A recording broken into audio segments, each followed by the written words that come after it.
Mi stan sul cazzo gli zingari perché non pagano sull'autobus. Donne e bambine che rubano non hanno voglia di sbattersi. Il nostro rame si prendono, sono sporchi che non si lavano. Se gli dai contro poi ti picchiano. Sono tutti così. Ma tutti? Sì. Eppure quelli dell'Ecuador che vanno al parco con il barbecue, come le merde si ubriacano, lasciano sporco e si accoltellano.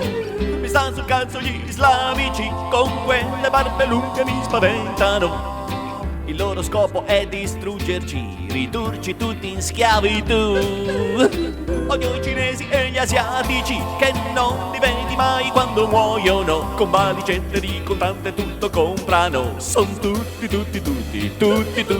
così. Ma proprio tutti? Sì. E anche i negri del Senegal non sono razzista ma puzzano. Le nigeriane che urlano, tutti gli slavi ti fregano. Mi stanno sul cazzo gli svizzeri, non puoi neanche respirare che ti multano. I francesi sono suicidi, i tedeschi troppo rigidi e inchiavabili.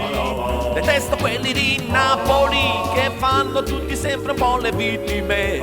Ma proprio tutti? I romani mi indispongono, si credono meglio di me. Ma tutti? I milanesi sono frigidi, invadenti e mafiosi sono i siculi. Permalosi tutti quanti i calabri. Sono tutti